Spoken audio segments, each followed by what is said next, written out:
তো গাইস রামায়ণের ট্রেলার দেখার পরে সব জিনিস ভালো লাগছে, জাস্ট একটা জিনিসকে বাদে। হ্যাঁ জানি এই মুভিটা 4,000 কোটি টাকা লেগেছে বানাতে, দুটো পার্টে।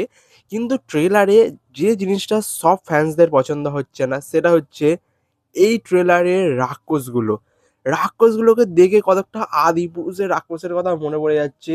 ফার্স্ট সিনটা দেখতে পারো তোমরা, মাঝখানে যেসব রাক্ষসের সঙ্গে শ্রীরাম ফাইট করছে সেইগুলোকেও দেখলে তোমরা বুঝতে পারবে যে সেই লেভেলের, মানে 4,000 কোটি টাকার যে একদম পাওয়ার, সেটা আমরা এই ট্রেলারে এই রাক্ষসের মধ্যে দেখতে পাচ্ছি না। সেই ডিটেলিং, সেই রিয়েলিস্টিক ভাইবটা এখানের মধ্যে নেই। তোমরাও দেখে হয়তো বুঝতে পারবে।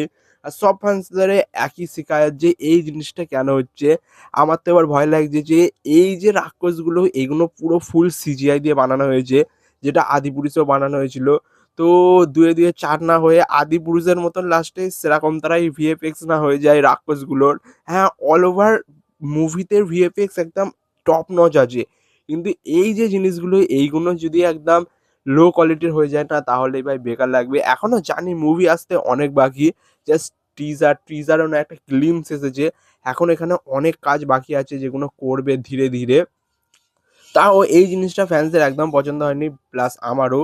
এই জিনিসটা ঠিকঠাক করলে তবে একমাত্র ভালো হবে, না হলে ভাই একদম স্ক্যাম হয়ে যেতে পারে ফ্যান্সদের সঙ্গে, আদিপুরুষের ভাইবটাই আবার চলে আসতে পারে। তো দেখা যাক, ট্রেলার আসার পরেই আমরা বুঝতে পারবো অ্যাকচুয়ালি যে প্রজেক্টটা কেমন তারা হয়েছে, কেমন কি দেখেছে। তো ট্রেলারের জন্য ওয়েট করবো। আর তোমরা অবশ্যই কমেন্টে জানাও শ্রীরামের লুকটা তোমাদের কেমন লেগেছে।